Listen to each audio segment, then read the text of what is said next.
Вы помните парад суверенитета в начале 90-х, когда в ходе распада СССР на суверенные государства Чечня и Татарстан тоже решили объявить независимость и отделиться.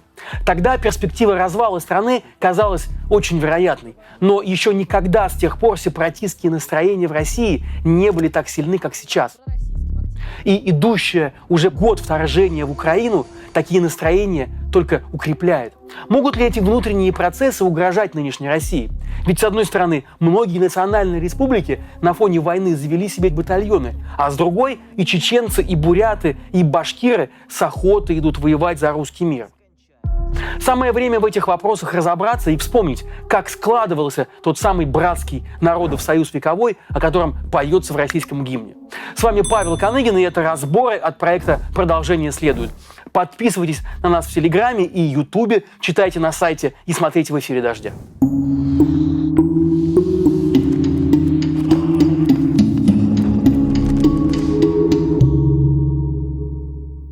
Россия, как и любая империя, боится распада. Именно этот страх стал причиной выстраивания жесткой вертикали власти в нулевых годах Путиным и его соратниками. А в самом конце декабря 2013 года в России были на законодательном уровне запрещены призывы к нарушению территориальной целостности, то есть к сепаратизму. В тот момент данная законодательная новация многим показалась странной, излишней. Но какой сепаратизм в России 21 века? Однако в нашей стране ни один закон не принимается просто так. И уже через 3 месяца с аннексией Крыма стало понятно, что к чему. Дело в том, что после принятия закона любое публичное сомнение в том, что Крым вернулся в родную гавань, а границы РФ определены корректно, наказуемо большим штрафом, принудительными работами или даже лишением свободы на срок до 4 лет. Но несмотря на то, что тема самоопределения российских народов табуирована, после 24 февраля 2022 года этот вопрос регулярно обсуждают как оппозиционные, так и прокремлевские СМИ. Отчасти виноват в этом и сам Владимир Путин, который неоднократно заявлял, что все, что сейчас вытворяет Россия, делается в интересах русского, я подчеркиваю, русского, а не российского народа. Интересы других почти 200 народов России Путина, кажется, мало волнуют. Тем временем даже кремлевские пропагандисты причитают и подчеркивают отсутствие у россиян четкой объединяющей идеи. Но правда, а в чем состоит эта идея, сплачивающая народы Российской Федерации? Ведь то, чем живет богатая Москва, это совсем не то, чем живет вся остальная Россия – Пенза, Уфа или Хабаровск. И тот факт, что умирать на войну отправляют в основном жителей национальных республик, еще острее ставит вопрос о том, что же все-таки нас объединяет.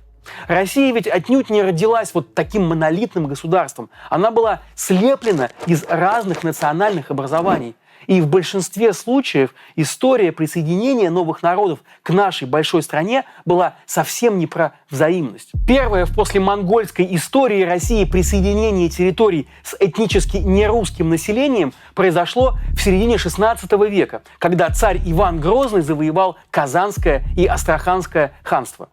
Казань брал, Астрахань брал, Ревель брал, Шпака не брал. Казанское и Астраханское ханство, эти два могучих осколка распавшейся к тому времени Золотой Орды, были покорены вполне в духе того времени, то есть огнем и мечом. Взятие этих ханств, кстати, долгие годы оставалось любимым сюжетом художников-баталистов.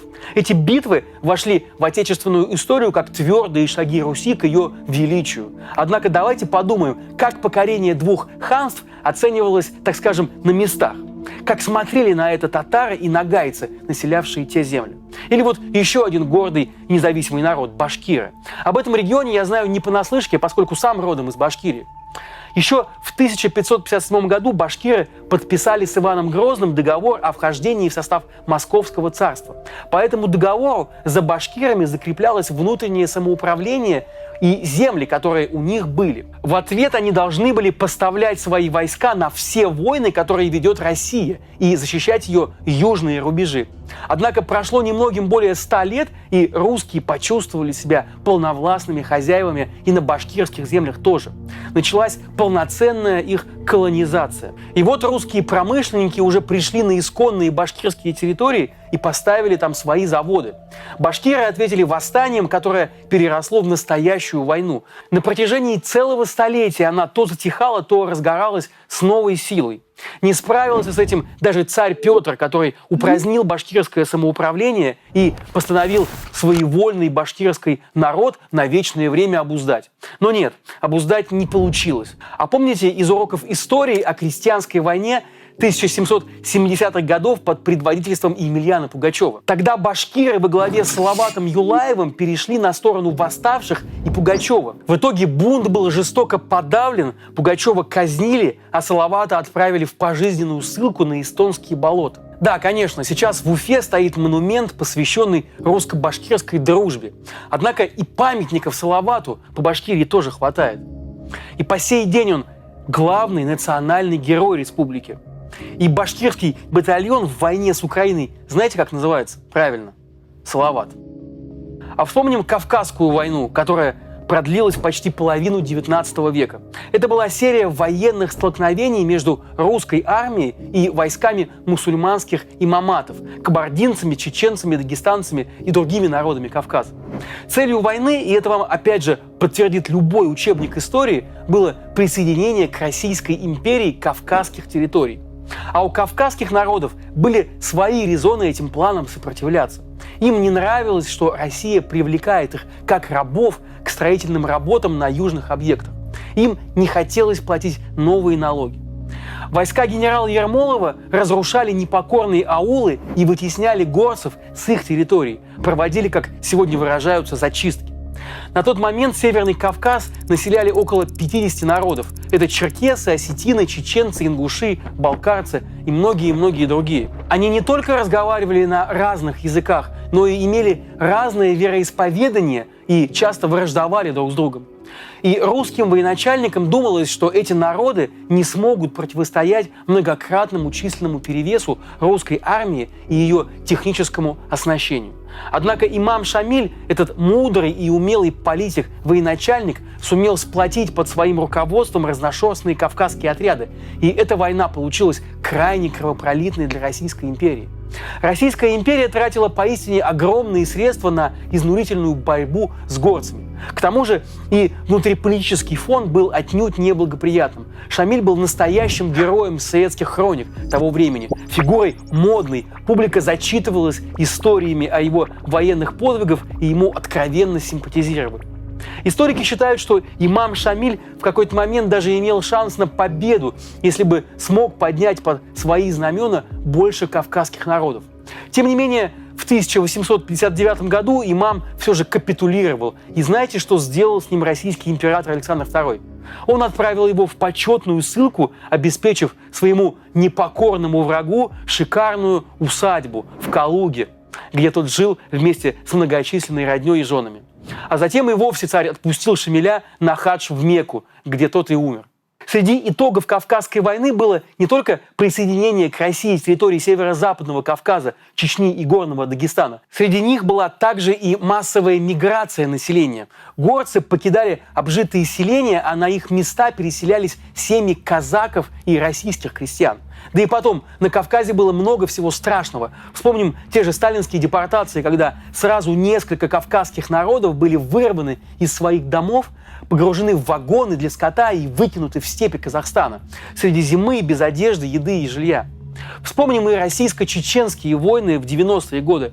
Как вам кажется, стоит ли нам сегодня строить иллюзии о том, насколько предан идее русского мира рядовой чеченский участник войны в Украине? А буряты? Еще один народ, ставший частью России в ходе так называемого покорения Сибири.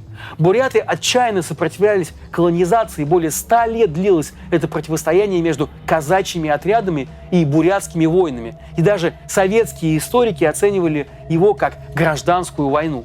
Из-за нашествия русского населения многие бурятские племена были вынуждены эмигрировать с родных мест. Они бежали в Монголию и Китай из-за насилия и произвола, которым не было конца и края.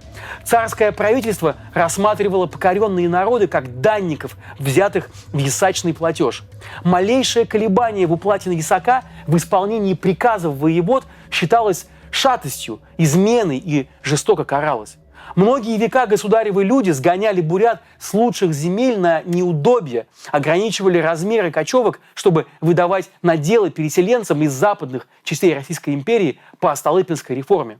А летом 1916 года император Николай II и вовсе издал указ о реквизиции мужского и народческого населения на тыловые работы фронтов Первой мировой войны. Общее число реквизированных бурят, по разным данным, составило 20 тысяч человек. Их отправляли на прокладку железнодорожной ветки по льду Белого моря и лесозаготовку. Заставляли рыть окопы и прокладывать грунтовые дороги в районе Северо-Западного фронта. Изнурительный труд, голод, болезни привели к большой смертности среди мобилизованных бурятских мужчин во время Первой мировой войны и в первые годы после их возвращения в Бурятию. Согласно первой и последней переписи населения Российской империи, в 1897 году насчитывалось почти 300 тысяч бурят. Спустя 40 лет их численность уменьшилась на 60 тысяч человек. И сейчас эта история повторяется. Еще одна малоизвестная для большинства россиян, но не менее сильная история – это Козымское восстание. Мало кто знает, что в 30-е годы 20 века коренные народы Приобской тундры, ханты и ненцы, подняли против советской власти вооруженный бунт. Это была настоящая лесная война. Дело в том, что до революции ханты и ненцы практически не пересекались с русскими. Жили обособленно в лесах, платили оброк пушниной и занимались охотой и разведением оленей. И вот в 1930 году советские власти лишили права голоса местных шаманов и кулаков. Всех оленей забрали в колхозы, а детей из семей кочевников силой отправляли учиться в школу-интернат. В школе для хантыйских детей не было учебников на хантыйском языке, только на русском. И помимо образовательных целей властями ставилось также и такие задачи: поднятие культурно-политического уровня отсталых туземных народностей, советизация тундры. У тех семей, кто сопротивлялся новым правилам, отбирали ружья, а для лесных жителей это означало верную гибель от голода. Поначалу такие действия советских властей вызывали у хантов и ненцев недоумение, но вскоре оно перешло в открытую агрессию, по сути, в войну. В какой-то момент жители одной из деревень даже взяли в заложники делегацию из 5 переговорщиков, которые приехали договариваться о мире. Восставшие тогда выдвинули требование не отбирать детей в интернат насильно и отпустить соплеменников, задержанных ранее. Они передали требование с гонцами, но, не дождавшись ответа, заложников убили. Советские власти ответили на это масштабной зачисткой. Восставшие ушли в леса, противостояние затянулось на 3 года и было в итоге подавлено. Вообще этот конфликт обострило и то, что восставшие просто не знали русского языка. Они говорили на своем, на местном. Поэтому и что хотят от них советы, не всегда понимали тоже. Но тогда подобными нюансами Москва особо не занималась. Большая страна решала глобальные задачи, и ей было не до страданий и опасений маленького народа. Так что же мы с вами увидим, если посмотрим на историю России не с точки зрения имперских задач Москвы и Петербурга, а с точки зрения человеческой? Если во главу угла поставим жизни простых людей, а не интересы государства, исторически обеспокоенного, в первую очередь, толщиной мошны царя. Как тогда будет смотреться то самое восхождение России к своему величию? Боюсь, тогда мы увидим, что сотканное за века лоскутное одеяло империи пропитано кровью покоренных народов, что неравенство и угнетение, жестокость – это фундамент отношений государства с его вассалами. Увы, печать такого греха лежит не только на российской истории. Нет, этот путь проходили все империи мира, от британской до османской. И те же США за свою колониальную историю тоже немало натворили. Однако в существовании любой империи наступает момент, когда уже нужно трезво посмотреть на свое прошлое, осознать ошибки и покаяться за преступления, чтобы строить справедливое, разумное будущее, основанное на равных правах и взаимном уважении населяющих народов. Так что же объединяет такие разные народы многонациональной России? Есть ли общая консолидирующая идея, на базе которой мы все сможем строить будущее? Российские власти из века в век предлагают нам в качестве такой идеи необходимость объединиться перед общим врагом. Но, может, стоит попробовать подружить наши народы не общей войной, а общим миром и благосостоянием? Может быть, именно в этом и есть главный рецепт против сепаратистских настроений, которые власти пока пытаются победить запретами и силой. Напишите в комментариях, согласны ли вы с этим. А пока продолжение следует. Продолжение следует. Это независимые медиа, и нам очень нужна ваша поддержка. То, что вы можете сделать прямо сейчас, это очень просто. Подпишитесь на YouTube-канал «Продолжение следует» и обязательно нажмите на колокольчик. Мы делаем интервью и разборы благодаря вашим донатам на сервисах Patreon и Boosty. Если каждый, кто посмотрел это видео, переведет даже небольшую сумму, условно 50 рублей, это поможет нам и дальше выпускать интервью и разборы, а еще публиковать статьи и заниматься расследованиями для веб-сайта нашего издания. Он называется проследует.медиа. Это всего несколько минут вашего времени. Все нужные ссылки вы найдете в описании под этим видео. Жмите колокольчик и остаемся вместе.